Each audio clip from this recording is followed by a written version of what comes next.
We're an international program, and we are live with our friend Joe Pav from Melbourne, Australia. Hey, Joe. Hello, Jason. How you doing? Hello, Robbie. Fantastic.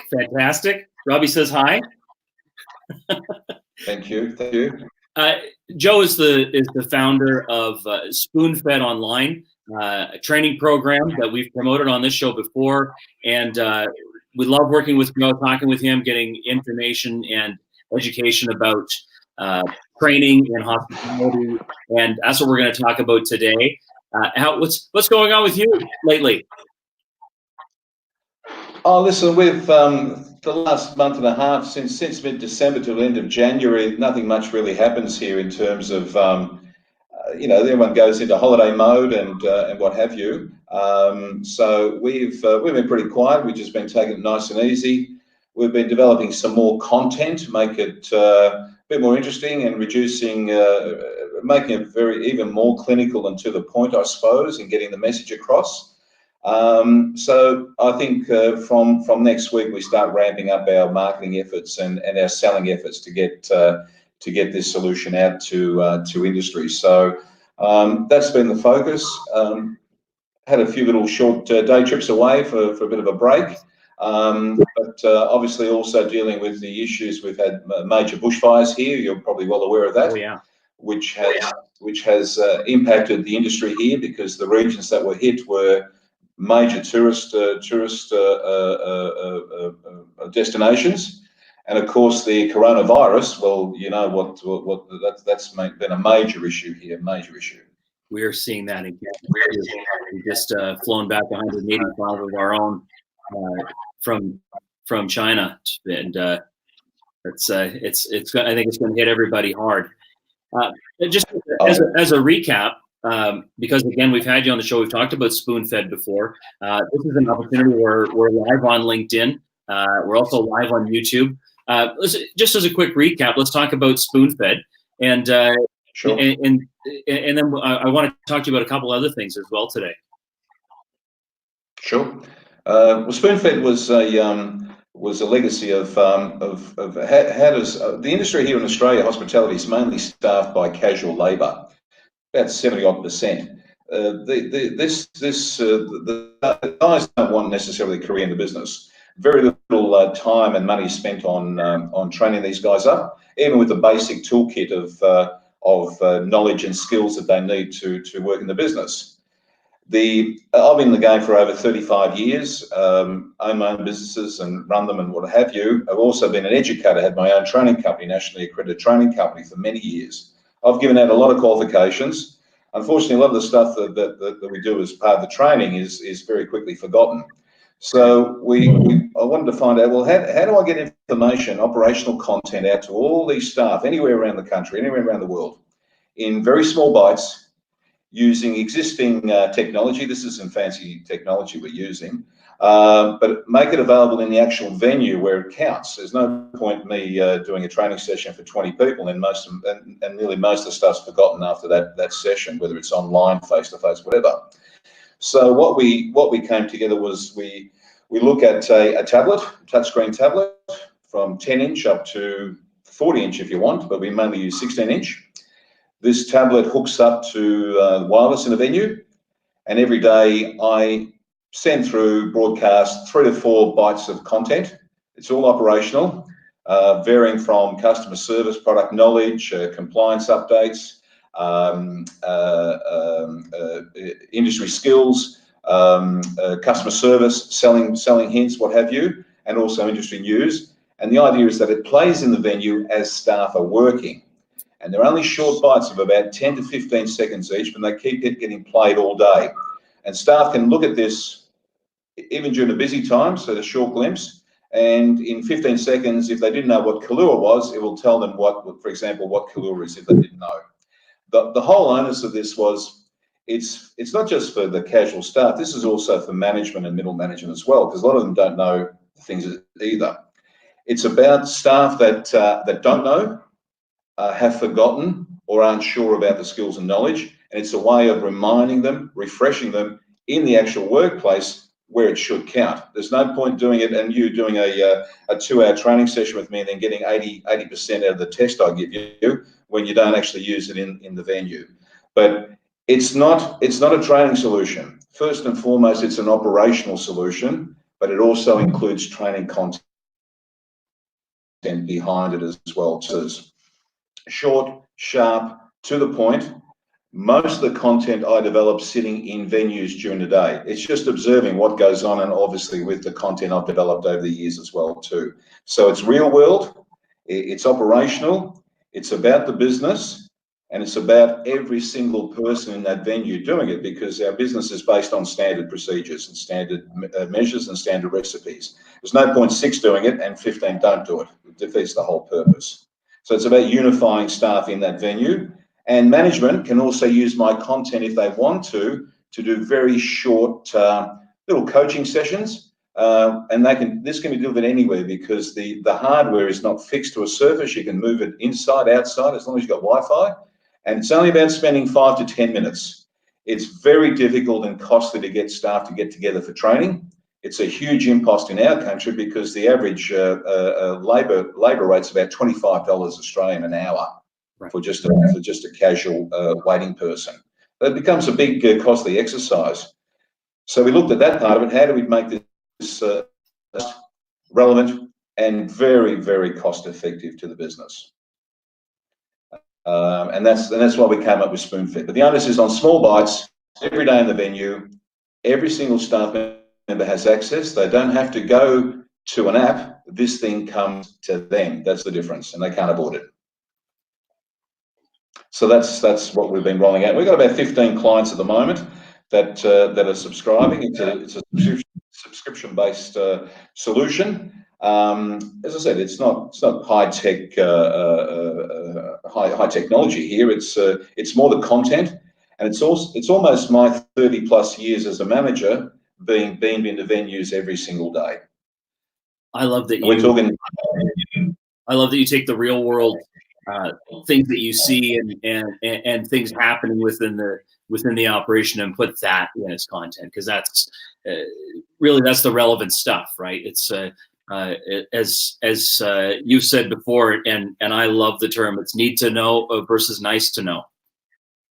Very much so, very much so. I mean, I've given out many thousands of qualifications from a very basic. These are nationally accredited. From a very basic certificate 1 up to advanced diploma. The participants have met the curriculum requirements, but a lot of them don't necessarily meet the real world requirements of a business you may be running, or a 5-star hotel, or anything in between. And that's where sometimes I'm a bit embarrassed to say I've been involved in that training, because out of those people I've given a certificate, many of them I'll never employ, even with that certificate, because they just don't meet the requirements for the day-to-day grind and the requirements of our game. And as I said, it's all about standard procedures, standard measures, standard operating processes and protocols. Nothing's changed in 30 years, Jason, when I first started running hotels. Still the same thing, mate. It's all still the same. Bit of technology's come into play, but the door's still open at a certain time. You don't open them at 12 o'clock today, 10 past 12 tomorrow, 11:45 on the next day. You open the door for lunch at 12 o'clock. And the same thing applies for pouring a beer, carrying a tray, preparing a blue steak, whatever it might be. It's all there. But this solution is primarily for front of house staff. We're looking at doing something for back of house, but I've left it for the time being, because my expertise obviously is the front of house and the operational side there. But as I said, it's not just line staff; it's also managers, in particular middle managers, the duty managers, the assistant managers, team leaders. They seem to be the biggest group in our industry that's overlooked when it comes to upskilling to get them ready for higher office, if you want, for use of a better phrase. Most of them are, sadly, glorified caretakers of a business, and that's not what the aim should be with these guys. They're a very underutilized asset in our industry, very much underutilized. Well, this is a good tool so that they can all the things that they have to constantly repeat on an ongoing basis. These are the standards, and these are the steps, and these are the systems. That's the cool thing about it. What I wanted to ask you today also is, how are you finding, is it helping with retention? I know that's a huge problem in your country, and it's a huge problem everywhere. Oh, you mean with actual staff retention or retention of the content? With that ongoing training, do you feel that people are feeling that they're getting an opportunity to be better trained, so that they can have a better skill set or get better at their job with these reminders? Well, one of the issues that we have, especially in this country, with our HR sort of outlook and human resources, is we're trying to create a staffing workforce of full-time, forever and a day. That's the wrong attitude. Yeah. If you can get, we should be looking at, if you get 6 months out of an employee, you've done very well. Any sort of training, skilling you do to these guys should be looking at that 6-month bridge. Talking to me about the history of the coffee bean and how much the wage is for the Venezuelan 12-year-old kid that picks the. That's not what I'm interested in. That's not what's going to keep me there as a staff member. I need to get you ready to give me at least 6 months worth of work. If you leave, I shouldn't be disappointed, because that's sort of the average tenure in a lot of our businesses here. The staff are not looking for a career in the industry. Very few are looking for a career. And you've got to have that mindset as an owner, as a manager, to say, well, I need to fill them with a basic toolkit of skills and knowledge to be able to run that business on a daily basis for that 6 months. Anything over 6 months is more or less a bonus. So you're a lifer in this business like me. My question to you is, so why are they not looking at it as a career? It's it can be a very rewarding career. It can be monetized. I mean, monetarily, it can be a good place to be as well. I mean, not everybody makes a bunch of money in it, but there is a way to make a good living within this industry. So why do you think people are almost turned off with staying long term?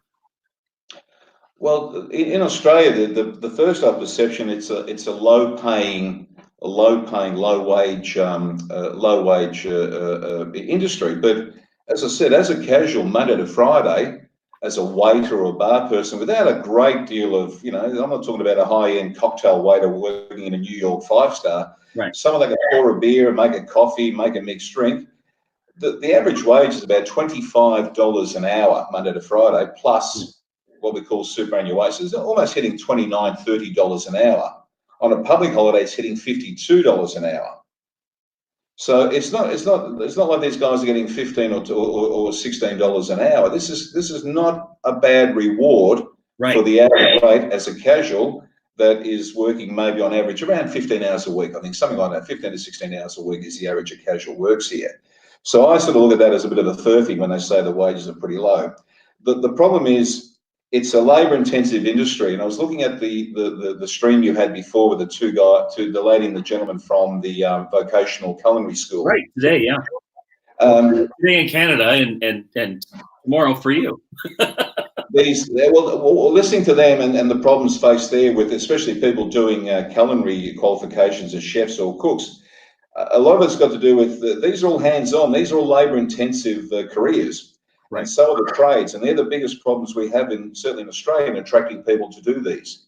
Now, a tradesman, a carpenter, a qualified carpenter here in Australia, in Melbourne at the moment, they can be making $150,000, $160,000 a year easily.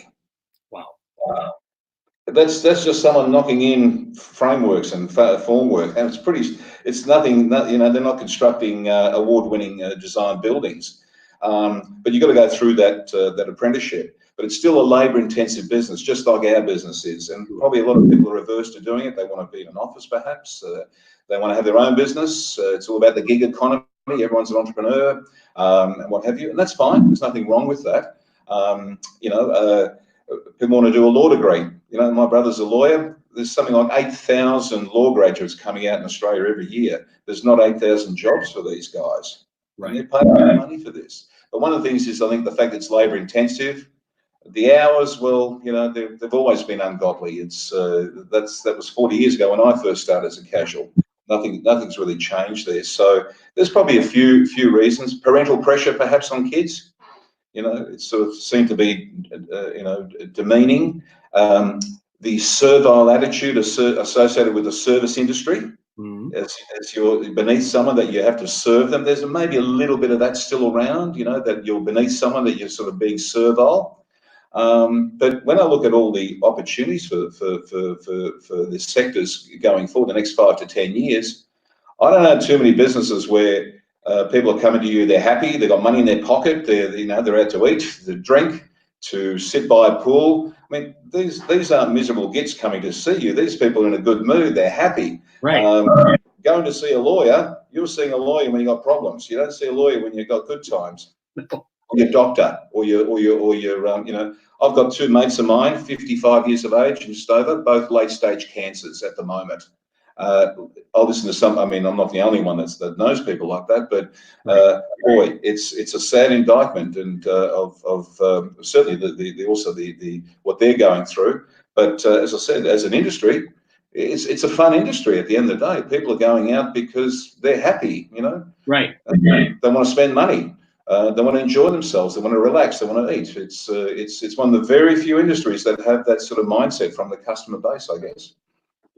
Are you seeing any move towards bringing more mature workers back into the hospitality industry? We're starting to see that here in North America, in that quick serve operations, for example, and I mean, of course, we have some lifers in fine dining and casual dining, but in a lot of ways, because that there seems to be a lot less interest for younger people to come in, because again, there are other opportunities, and a lot of them want to be Instagram stars.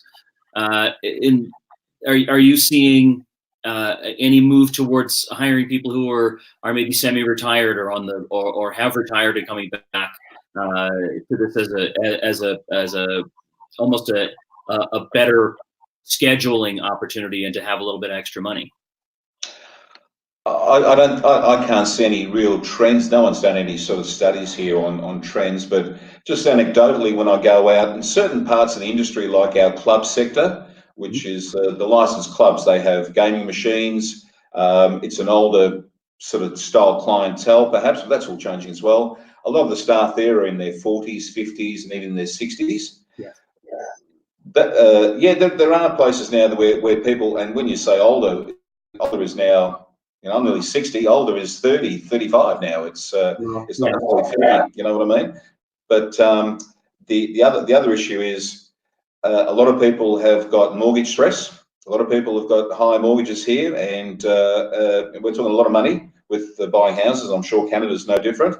And they may be looking to supplement their full-time work with more income, because we're talking, you know, the average mortgage here now has just hit $500,000 right in Australia, an average mortgage. So that could be a precursor to people wanting to go back in and do maybe not 30 hours, but 10 or 15 hours on the peak shifts during the week. You know, there's a loyalty element. You know, they're going to turn up to work. You know, they're going to do their stuff. There's always going to be problem childs in that, even in that demographic, but they have a good reason to be there, because they need that $25, $30 an hour to pay for kids, you know, to pay their children's education, health, mortgage, and what other living expenses. So there's a little bit of that happening now. That way here in QSR a lot, where you go into McDonald's during the day, for example, and the people working behind the counter are not young people anymore. They're people who are either semi-retired or coming back into the workforce, and they're getting hours, and they're getting benefits from places like McDonald's, for example, and where, you know, they can now afford to, even if they're only going for the benefits, they can get their optical and get their dental and their prescriptions if they go in and work for so many hours per week, when they're semi-retired or retired and weren't going to really do much else anyway. So that helps to cover them. And maybe they weren't in a financial position when they retired to go and put their feet up on a yacht somewhere, right? Yeah, well, a lot of people here that have gone into retirement have gone back into working part-time or started small business, because the living expenses are still quite high. They may have paid off their home. They may not have the requisite savings to be able to live a really comfortable life, and they have to go back and earn, 10 hours of labour a week in whatever capacity it might be. And some of that's in regional areas, not a lot in the city, but it could be a trend that may start in the next couple of years. But the other issue we have in Australia at the moment, and it's in the public domain, so it's not like I'm now disclosing stuff. We've had in the last week, we've had a restaurant group, Heston Blumenthal. You obviously know of him, the UK chef. I just saw that today. Yeah, he's not with Master Chef. His restaurant here in Melbourne's been closed down. It wasn't his restaurant; it was under license using his name. They owed staff $4.5 million in back pay. And yesterday we had one of the biggest restaurant groups here in Melbourne. 12 restaurants closed immediately by the administrator. These guys had underpaid staff about a year or so ago to the tune of $7 million. They never really recovered. It was a chef on MasterChef, the gentleman that ran the group. All sorts of stuff was going on, but they've just closed 12 restaurants yesterday. 500 staff nearly have lost their jobs, gone. Wow. The administrator is now sifting through this, and we have a real issue here in Australia with wages underpayments. It's going to be a major government-led inquest to find out what's going on here, because it's not just isolated. This happens across the whole board, and operators are finding it very difficult to make a buck out of the game because of the perception of high wages, obviously high rents, the cost of supplies. It's just like a whole. Those are all common things in Canada too. I mean, and of course across North America. Now, do you think that there's room within the market where, I mean, as you say, it is difficult to retain and difficult to keep people? Do you think that those people now will go off and be able to find work because there are positions that people are looking for, or are they going to be knocking doors for 6 months? The ones that have lost their jobs? Yeah. Good question. Now, these 12 restaurants will be put on the market after the administrator's got to go through all the carcasses and just see who knows how this has been structured at the company level, at the direct, who knows what's been going on here. So it's still early days to figure out what the real impact is here, both financially and otherwise. But there may be some people buying the businesses. Yeah. The name is tainted now, unfortunately. But they're in good locations and what have you. They may be resurrected at some stage, but it's not, as I said before, the issues are not just this group. This is industry wide, basically, from the smallest mum and dad cafe to some of the biggest operators in the country. So it's a tough one. Hey, the good people always find jobs, Jason. They'll always find. There's always room within our industry for people, which is a great thing. I mean, within our industry, there's always room to bring good people on. So I know as a manager and operator, I'm always willing to sit down with somebody to talk with them and make room if need be to have a good person come on. We had a conversation, you and I, not long ago, and I wanted to bring this up so that we could have this conversation live. You were talking about basic skills training, and because I had Chef Pavlekovic on today and Dave Durpak, and we were talking about education, and you saw the show where we were talking about certification and education, and you had said to me something that really kind of stuck with me, where we don't necessarily have a huge call within the industry, in your opinion, to have these certified people, the Red Seal high-end chefs coming in, when you can have them do a 6-week program and learn basic skills. So I want to have that conversation with you. Sure. As I intimated before, we talked to we have our government-run vocational colleges. I don't know what you call them in Canada, but they're called TAFE here, TAFE, whatever they are. And I approached, about 2 years ago, a local TAFE here who had three sets of production kitchens. This is full-on production kitchens, multiple ovens, burners, you name it, combis, what have you, which had been sitting idle for about 3 years. No one was doing full 3-year term apprenticeships. These facilities were the envy of many five-star hotels. Right. And over the last 10 years, especially in terms of how the way menus are going and what people are eating and how the fine dining's gone. I mean, that's only a very small percentage of the overall market here in Australia. The deboning of quail, as you said, making the terrine, reducing stocks for 5 days. That's not what the industry's after. The biggest growth sector here has been weekend breakfasts, doing stuff with eggs and bacon. People aren't going necessarily out to go for a 3-course dinner anymore to spend 50, 60 bucks, but they'll quite readily here, and certainly in Australia, will spend 20 bucks on a plate of 2 eggs, some hash browns, some mushroom, and some bacon. Right. So I don't need the fine dining chefs. I need guys that can put out 150 breakfasts on a Saturday, making poached, scrambled, coddled, and fried eggs. Right. And can do it without any stress. And the main course dishes that you find, there's only about 10 or so that regularly appear on most menus that are sellers. Same with the entrees and even the desserts, some sort of cheesecake and some sort of chocolate cake. We're not after making ganaches and all sorts of other nonsense out there.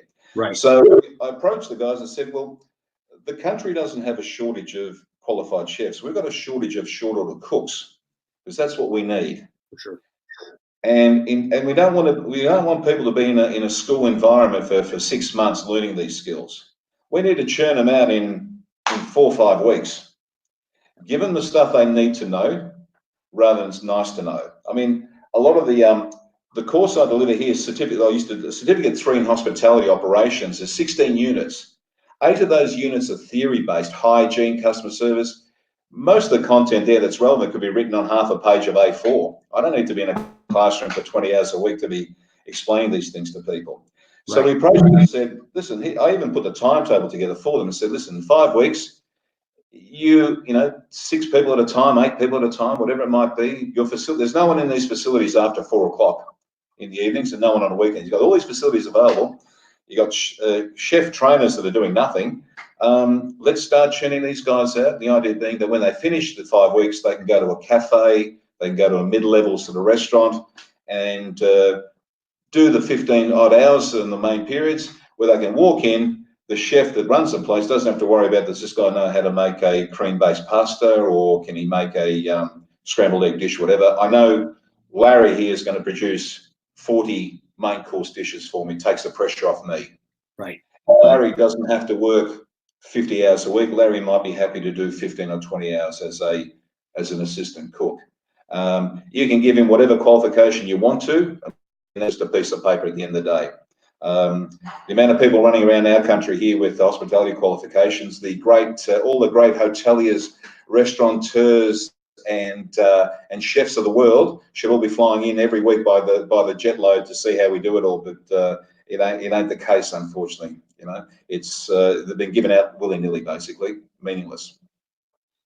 So, I mean, I agree with you on most of that, in that you're going to bring somebody in, and maybe you're going to bring somebody into a chain restaurant where all the dishes are the same. Somebody's on a station. They've got 6 or 8 dishes that every night, day in, day out, that's what they're going to make.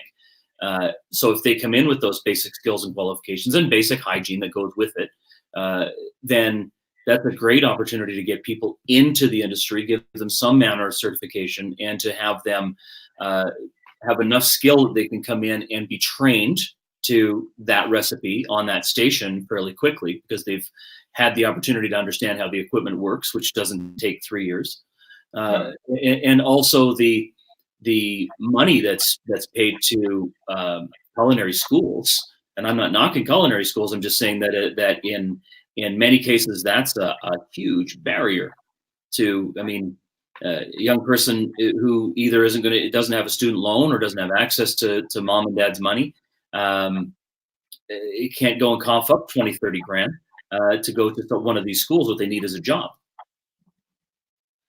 Very, very true. I mean, there's a lot of government funding obviously goes into vocational education in Australia from the federal level and also the state level, not just for hospitality. I think there's about 700 different industry qualifications you can get, from wall tiling to floristry to you name it, basically.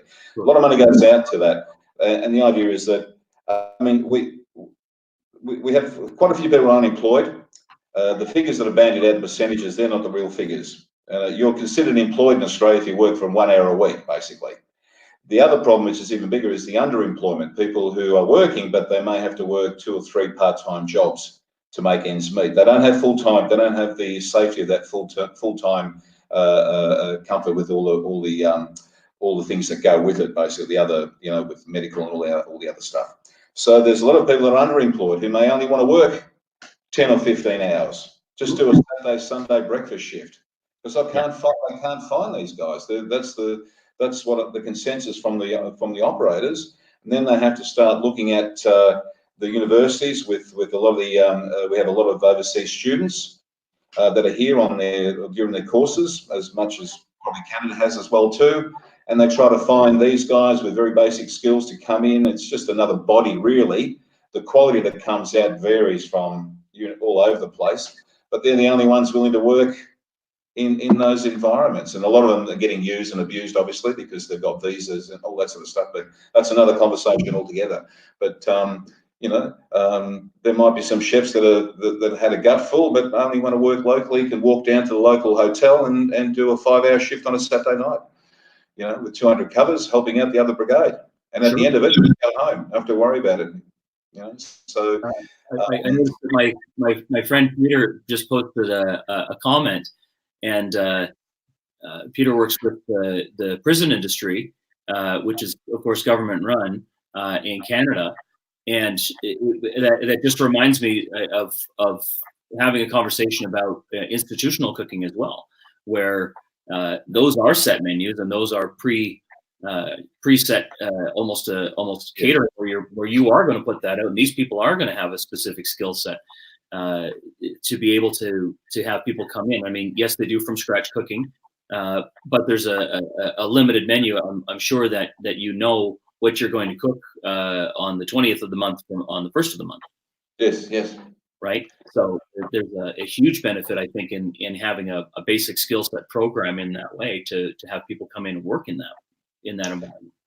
Oh, it's not just your restaurants, it's your cafes. A friend of mine is the food and beverage director of a private school, a secondary school, 1,400 meals a day. It's one of the most prestigious in Australia. She has a brigade that's bigger than most of the 5-star hotels. It's 1,400 meals a day, breakfast, lunch and dinner for the kids that live it's a boys' school, I think. Right. She's always after people to cook. It's, as you said, it's a cyclical menu, it's a cycle menu, so it's not like they're pumping out, you're doing a la carte daily changes every day. It's pretty straightforward stuff, and she finds it very difficult to get people coming in to start and to hang around it. So there's opportunities across the whole board, but it's unfortunately this falls on deaf ears. I don't go into too much detail with these guys. My intellectual property is worth something. And as soon as I start talking to them, you can just see the blank look, and I'm thinking, well, you're here, and I don't blame them. They're here Monday to Friday. They're getting a wage. Their brief isn't really to look at improving the industry. Their brief firstly is to make sure they maintain their job, and there's nothing wrong with that. I've got no issue with that at all. I'm quite conversant with that. And for them to do joint ventures with people like me and stuff, I gave up on that a long time ago. They're just not interested in doing that. They don't. I know you well enough to know that you're not an optimistic Aussie. Yes, yeah. But being a bit of an optimist myself, do you see a way that we can bring back the industry to a place where we're not in a position? And I know that because Australia is a different animal in many ways, but in a lot of ways we're in the same hospitality village, right? In a lot of things. Do you see a way of it not being seen as as always a part-time job, or I'll just do that as a casual thing, or even to bring the operators around? I know you say that they glaze over, and that's probably from them kind of going through the wormhole of coming from a time when it was almost it was a respected profession to work within the hospitality industry, where now in many cases it's an afterthought. Oh, I started 40 years ago in a restaurant which was run by an Austrian chef who used to cook for the royal families of Europe on the Austrian ski fields. He wouldn't let me wash his lettuce for 12 months until he thought I was ready. That's the sort of stuff. I mean, fantastic. You know, he wasn't a tyrant. He was just so fussy. Anyway, I started from that was my first start in the industry, basically. But it's always been a casual industry here in Australia, and definitely here. It's always been staffed mainly by casual employees. Nothing's changed in 40 years. Right. And it's still going to be the same going forward as well, too. The issue is more on, there's just too many restaurants here in Australia. There's too many places. That's the problem. There's no barriers to entry for someone to start a food-based business or start a bar or something like that. If you got 3 young guys at 25 years of age that are working in reasonable sort of jobs full-time, if each one of them got together 15,000 cash from their savings or whatever, each of them had a 15 grand overdraft on their credit card, what's that? That's 45, that's 90,000. They can start a cafe tomorrow. Right. No problem. There's 1,800 of them for sale here in Melbourne, restaurants and cafes, leases. Are they going to run into the challenge of finding people to come and work for them, though? Sorry, mate. Yeah, I missed that last bit. Are they then going to find the challenge of finding people to come in and work for them in their cafe, though? Oh, they'll always find bods. Whether they're any good is a different story, but it's just another body basically in there, you know. And if I'm you know, the food might be you know, Tex-Mex, whatever it might be, you know, folding a pancake in 10 different ways, or a burger. I mean, that's the sort of places that are opening up. We're not talking about fine dining. These are, you know, funky places, second-hand furnishings, fittings. The less cleaner it is, the better. You know, that's fine. There's nothing wrong with that. But they're everywhere, Jason. They're everywhere. There's nothing stopping you doing that. Yeah. And you know, I've got a very good friend of mine who sells commercial real estate and leases. Have a chat to him about how bad it is out there in terms of how many are struggling and walking away from businesses and stuff. And of course, the other part is that wages are underpayment, which is just rampant everywhere. You know, yeah. So it's an interesting time, but I work on the principle of 20-60-20. 20% of businesses are fantastic here in this country. They're pretty good. I'm probably being a bit liberal there, but I'll say 20%. And I think there's about 26,000 cafes, 28,000 restaurants, and about 11,000 pubs, clubs, and taverns. So what's that? About 65,000. 20%, I reckon, are doing pretty well. They don't need your help. They don't need my help. And they wouldn't listen to us anyway. They're doing quite well. They're making wages. They're making profit. They've found a niche, whatever. 20% need to close their doors immediately. No amount of your consulting, your ideas, your intellectual property is going to help these buggers. The best thing they can do, Jason, is give the key back to the landlord or the finance company. Right. The remaining 60%, which I focus when I do any sort of work, amble from mediocrity to average in that grouping, and they're the ones I focus, and they're the ones which need the help and may need, and even they're blind to any help. They're not going to listen to us because now, in the year 2000, Australia had 15,000 restaurants and cafes. We've got 45,000 now, Jason. A 3-time increase in 20 years, but the population hasn't increased that much. Right. Everyone's an expert. You can go to YouTube now. You can access how to read a profit and loss statement. You can see how to make a blue steak. You can do you can do all this stuff now. People don't need to talk to us anymore. I mean, I'm being quite clinical because just as much as there's been a huge increase in businesses, there's also a massive increase in people like us, consultants, experts, what have you. And really, at the end of the day, most of us aren't really offering much difference in our mindsets and our philosophies. We're all pretty much the same, really, when you think about it. There's not that much difference because the industry is still all about standards that haven't changed. A bit of technology's changed there, but why would someone want to listen to me giving them consultancy advice? And if they do, normally they're coming to me when they're in trouble. If they're in trouble, it means they ain't got any money, so they're not going to be paying me. So that's that cycle. And but that's the first problem. There's just too many businesses here for the market to make it a viable business, a viable concern. That's the first problem. Well, I think being able to offer a tool like Spoonfed to be able to, as you say, to offer to this 60% as a repetitive structured. Well,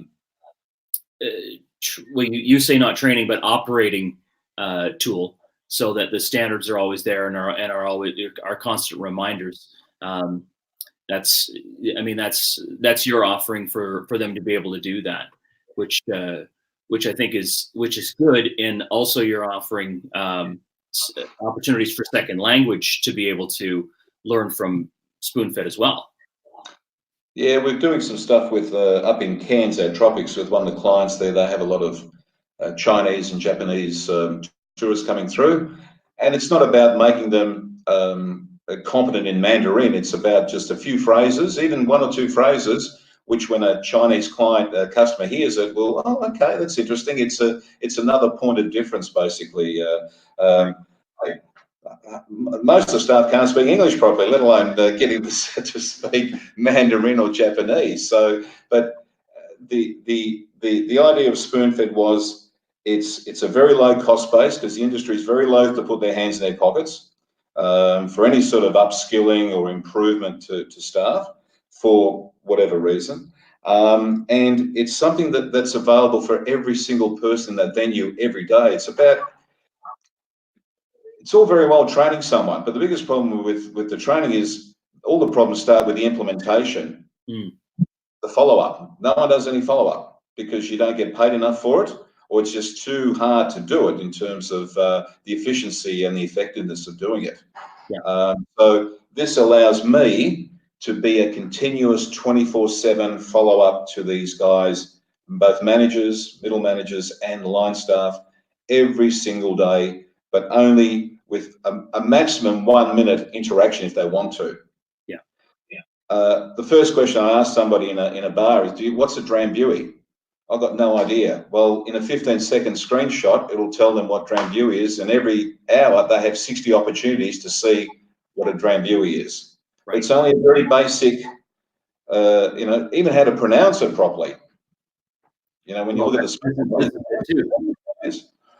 I think when in a society, in a country where it's gone so far, as you say, that having that basic repetitive knowledge in front of staff and middle management is beneficial to keep some manner of standard. Oh, definitely. It is all about maintaining those standards, and I'll go to LinkedIn and see what's going on. I see a lot of stuff out there on people saying this huge thing about leadership now, especially now, and the difference between a leader and a manager. The problem isn't the macro level, Jason. The problem is half the tables in this restaurant are loose. The chairs, the table legs are loose. When you go to sit down, the meal's plopped down, the stuff's overflowing. The deep frying oil, I can smell as soon as I walk in. You've already lost me as a customer perception. That's the problems. It's got nothing to do with is Jason a leader or is he a manager? I couldn't give a stuff whether you're a leader or a manager. I've got the other problems. You've got 60 varieties of craft beer there, but you don't have Schweppes lime cordial to add to my soda water, which is a staple in problems. That's stuff that people write in the reviews, in TripAdvisor and all the other review sites. They don't write about, geez, I'm not sure about the manager. I think he's either a manager or a leader, combination of both, or neither. That's not what people worry about from the customer perspective, believe me. And somebody said to me probably about 30 years ago, running a restaurant is not knowing how to do a couple of little things well. It's knowing how to manage the million things that happen every day. Of course. Right? Of course. I wrote a thing the other day, customer service training. Here's a classic for you. People ask me, can you do customer service training? I said, first I just suppress a laugh. I say, I don't. If you go to Amazon.com, the business book section, type in customer relations, 20,000 separate book titles come up on customer service. Now, I don't know about you. I don't want to read 20 lines, let alone 20 pages or 20 chapters. I tell the people, I'll give you my advice. Give your customers civil service, but do it every day. Right. Don't worry about the high end. Do I serve from the right or the left? And should I ask him if the meal is okay at 2 minutes or 3 minutes? Just say hello to me with a big cheesy grin on your face when I walk in. That's civil service, because that doesn't need any training. That's just normal respect for the client. And unfortunately, a lot of the industry's forgotten about those basic aspects. I mean, I'm there to spend my money. I've come with credit card, debit card, cash, check, and even traveller's checks. I found out the other day, they've still got traveller's checks out there as well too. So this is, and I've walked past 20 of your competitors to get to you, and you greet me as though I'm just about to announce that half your family's been wiped out in a plane crash. That's the rubbish you get out there, and I'm thinking, well, and it's not just me talking. Like this. Oh, I just taught that exact same philosophy from that angle to over 300 people here last week, and it's exactly that. And that, like you say, your guest just heeded your marketing, came to you, decided to spend their money with you, and what you need to do is recognize, at least the very, very least, is to recognize and that they have chosen your establishment to come and spend their money with, and the least you could do is say thank you, or at least pretend to be thankful. Exactly. Because then what you're going to do is you're going to build a repeat customer. That's definitely. Right? Yeah, that's the hard thing to do, very much so. And it's very hard to get new customers out there today. Is in a shopping centre here where in the suburb I live, every week there's a new cafe opening up, adding to more competition to the existing guys there. But as I said to a restaurant I went to last on the weekend, when we finished our meals, my partner and I had this place. It was a lovely life-saving club looking out over the Southern Ocean, where the waves bash the million-year-old cliffs and stuff. Magnificent. The waitress came up and we just pushed our food from one side of the plate to the other. It was just rubbish. The waitress said, "Oh, how are the meals? It looks like you're full." And I said to her firstly, "Well, do you really want to know my response?" She goes, "Yeah." I said, "It's too easy to find negatives in this business. It's too easy. It's like shooting fish in a barrel." Right. What I did say to her, if you're not the owner, let the owner and the chef, I'll give you an address of a pub in Melbourne. It's a 3.5-hour train journey. Go there for lunch one day. It only costs you $15 for a main course. Take a little book with you, your phone and a pencil, and during the 2 hours you're there, just write all the comments about how the room's set up, what the plates are like, what music, how clean it is, the lack of any what I call dust collectors and bullshit fixtures and fittings, how the staff greet you, how they talk to you, because these guys have been doing it for 30 plus years and are full every single day. You don't need me to consult and take your stuff. Just spend a day going there. It costs you about $250 for the owner and the chef, and you'll learn more in 2.5 hours there than me spending 3 weeks with you in your business here. The first thing you need to do in your business is do a major steam clean, because the place is putrid. I mean, that's what it's like. It's so funny. You know? I've got a stat here for you, and we'll wind it up with this. Yes. This is from the National Restaurant Association in America. Okay? Yes. If the North American workforce has the training it wants, 12% will leave their current employer anyway. Yes. If they don't get the training, 41% will leave. Yes.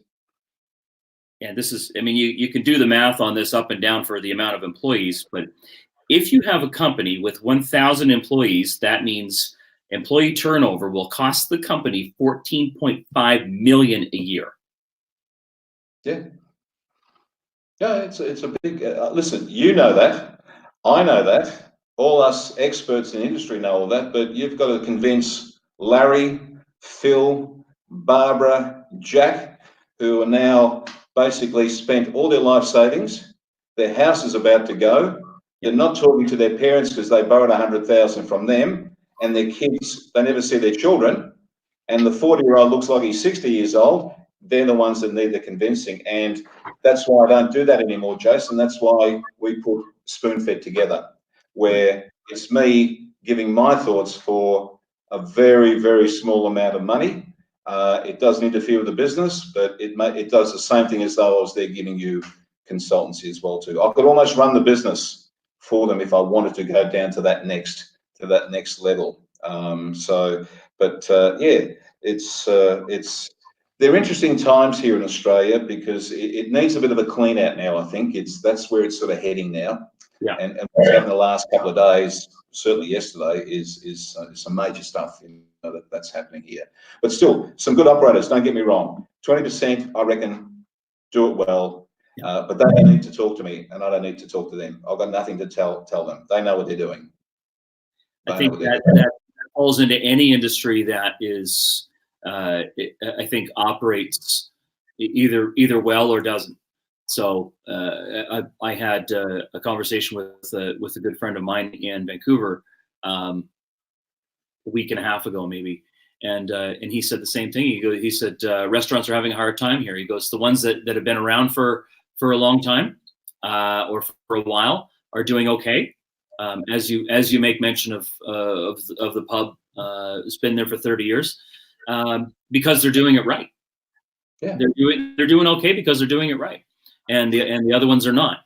And I think that speaks to your observation in how extreme things have gotten and can become.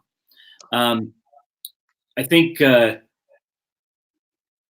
any industry that doesn't invest back into at least putting those standards in place is going to end up where the restaurant industry is. People say, "Oh, the restaurant industry, this or that, and it's the worst, and it's so hard." Any industry that operates in that way is going to be in the same position, regardless of what you're manufacturing or selling. Well, what you say is 100% correct.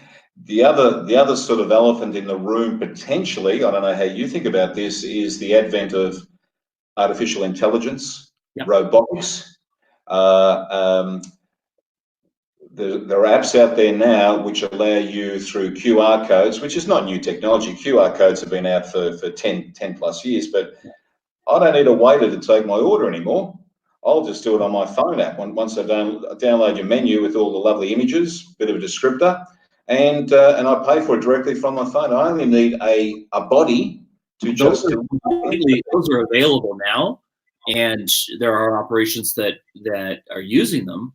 And my opinion on them is, and I feel that the evidence is showing. I'll give you an example. There's I don't know if you've seen the video of this robotic barista, where you go and you punch in what you want, your cappuccino done the way that you want, you pay it, and it makes it perfect every time. Well, They put 3 of them out in the U.S. and they lasted 6 months. 2 of them they've chucked into a garage now. But guess where all these people went to? They went back to the coffee shop where 8 times out of 10 somebody screwed up their coffee, gets their name wrong, and they have to wait in line. But they're still going back for the experience. So in my opinion, I think the AI thing is cool once, twice, and from my observation of that, and even I just had John Reese on here 2 weeks ago or 3 weeks ago, and we talked about a place in Toronto that has done just that. You take your tablet, you put in your order, and a food runner basically brings it out. It's already prepaid. You never see anybody except for that person who drops off your food, and they'd automate that if they could. And if you want another drink, you just buy it, and somebody runs it out to you. And the same thing. Now, and maybe they're doing quite well, and maybe they'll do quite well for a while. And my opinion is it'd be really cool to see that one time, but I don't know if I'd go back a second time because there's no connection there, even if the person is kind of half-assed good at what they do. Yeah. Oh, listen, I love technology. I've been involved in it since 2003, way before the smartphones came out in a big way with putting content, learning and upskilling content on the phones. But as I said, I think once to you guys, yourself and Robbie, a lot of stuff out there today for our industry is just solutions looking for problems, basically. There's no real problem. I mean, I've seen those robotic cocktail maker. That's the new one now, the robotic cocktail maker. And I'm thinking, we started using the old iPods about 10 years ago to do orders at the table. Apart from the technical aspects, someone forgot to charge 3 of them up. The wireless was stuffed, but the most interesting part of it was the staff was so focused on making sure they input the correct order, because it's such a small screen that there was no eye contact with the customers. There was no opportunity to do any add-on service and stuff like that. And thank God we trained all the staff in how to write out an order in a docket book manually, because obviously the first night that we opened the place, the wireless went down. And you see this everywhere. See, I go to a lot of IT conferences, and you go to these presentations. What happens most of the time when you go to one of these and they're using some sort of technology? What's the first thing that happens? The technology stuff's up for 10 minutes. Some poor bastard's running around trying to fix the damn thing up. So it has its uses, don't get me wrong, but from the not even from the human aspect, it's more the operational aspects. Yeah. Boy, when that robot stuffs up, I'm going to have the technician sitting next to it there, ready to jump in to fix it up at $300 an hour. You've got to be kidding. It still has to revert to some sort of manual. And the uptake of this, your children's children aren't going to see this happening. So you can rest assured it ain't going to happen in our lifetimes to the extent that people are talking about. I had people ask me what my opinion was on tablets, and I haven't thought about not having the eye contact. My response was, for the love of God, at least they're writing it down, rather than trying to do a circus trick where everybody where these servers think that they have a photographic memory until they don't. Right. Some of the back end solutions in terms of the payroll, the rostering, and what have you. I mean, at the end of the day, these are glorified Excel spreadsheets, but they work a wonder in terms of saving time and duplicating and doing all that sort of manual stuff. And there's some terrific and some really good Australian stuff out there. A mob called Tanda, T-A-N-D-A, is one example. And there's some really good back end operational, admin, financial management type solutions out there. But boy, you know, someone was doing some stuff on room ordering using your phone, whacking in the QR code that's sitting on a printed, it's sitting on a printed, a laminated form on the dining table in the room. Then loading that, putting in your details for your credit card, ordering it, hoping to get the guy that gets down the kitchen. I'm thinking, having worked in a lot of hotels and done work for them, the problem's not the ordering, whether I use a phone, yell it down, or I get a piece of paper. The problems are how long it takes to get the order to me, the temperature and the quality when it finally gets to me. It's all been steamed and it's all gone, and the extortionate prices you're charging me. You need to solve those 3 problems before you start looking at solving how do I order this stuff. Yeah. You know what I mean? And a good idea, but really that's not the problem. The other 3 are the problem. And that's why a lot of hotels are saying, well, why offer room service? Unless you're required to do it as part of your rating, 5-star, you've got to have it. Just get the Uber Eats guy to deliver it at the reception. Right. You know, I've got 50 restaurants within, if I'm in a CBD, I've got 50 restaurants that can bring food to me. Do you have, you probably do, it's probably a silly question, but you guys have the kiosks at quick service restaurants where you just go in like McDonald's and if you want your Big Mac combo and you put it in and it fires off the kitchen, you get your number and you wait? Yeah, they've been introduced at, I think McDonald's has them, and a few others are now. They're sort of the guinea pig. The industry will see how they go with it, and then they'll start adapting to it and looking at it. And I don't go into these places. I don't go in there to eat that sort of food. I've gone in to see how it looks because of my interest in the technology. Yeah, wonderful, very nice, whiz bang. Costs a fortune to set it up, obviously, and there's a return on investment there. But I think you read the reviews, and a lot of people still have to wait a while for these orders to come through. There's the hygiene aspect with it's not clean. The screens aren't cleaned, and now with coronavirus, I mean, you know, my view on the dark side of it is that it used to be that you would go up to a counter, and I'm not trying to be old school about it, but you used to go up to a counter and you would get your meal within about 3 minutes of them bringing your order in.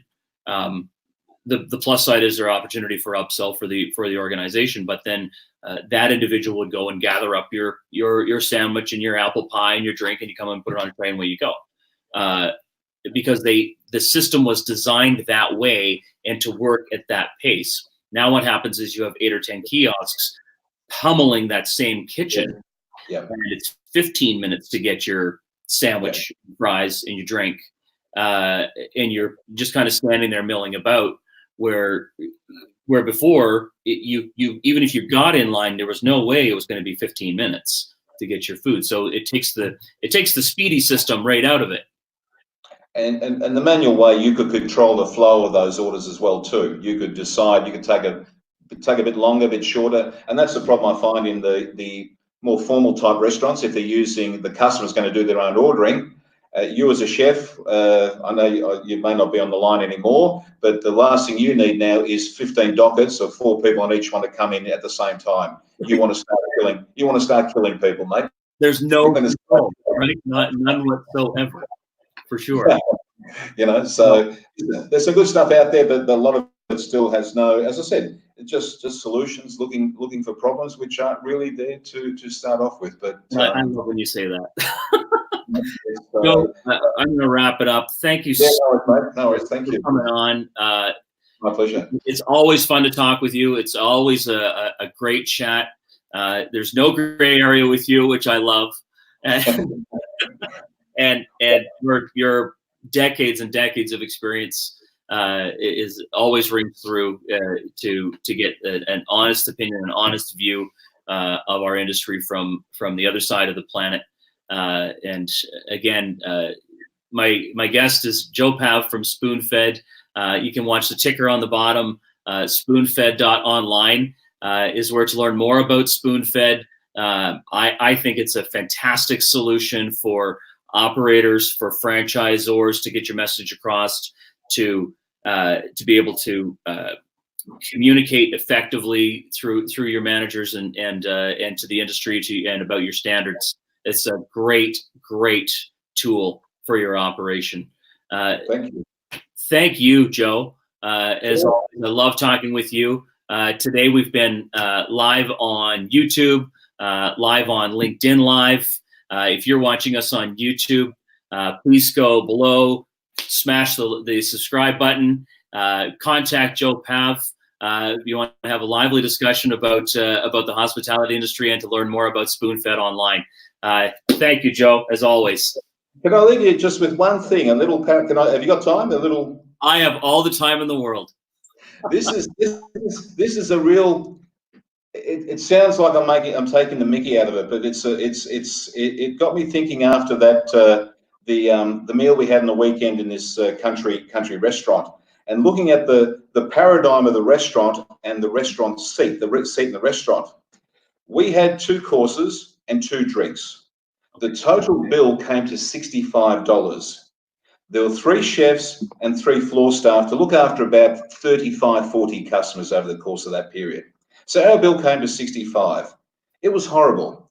It would have been better for me as a customer to have just given $30 cash to the business to not serve me anything. Do not give me a drink. Do not give me any food. You've just made net what you would have made on that 65, because you don't need anyone to cook, you don't need anyone to serve, and there's no cost of sales for the food or the beverage.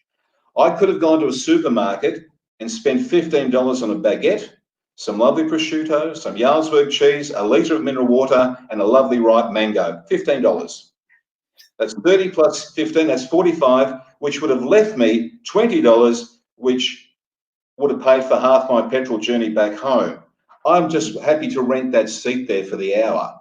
And it's the best business they can have, because they don't have to even worry about me and get rid of all those stuff. So if you multiply that by the 40 chairs and people doing the same thing, it was a win-win for everyone. But oh boy, it got me, because it was just anyway, that's the what a terrible missed opportunity for your repeat business, because again, you've traveled out there to a beautiful location with the expectation that it was going to be wonderful. Obviously, from that angle, I mean, they now have made damn sure you're never making that trip again to visit them. Well, it's Jason, never disappointed, just underwhelmed. Unfortunately, that sort of seems to be the way in terms of dining. Although I must admit, the accommodation sector, certainly here in Australia, has picked up in the last 5 years, without a doubt. Your motels and your lower level hotels, and that's a direct influence, I think, on Airbnb and its presence. Definitely has been a huge change in quality with the accommodation, which I take my hat off to them as well too. It's been doing a great job. All right. Well, I gotta tell you, I'm glad to hear that, because Robbie and I have coming to see you in the next 12 months on our bucket list. Wonderful. Lovely to catch up and show you around the place. Can't wait. Can't wait. Thank you very much. All the best. Thanks for doing this, my friend. Cheers. Bye-bye. Take care. Cheers. Bye-bye.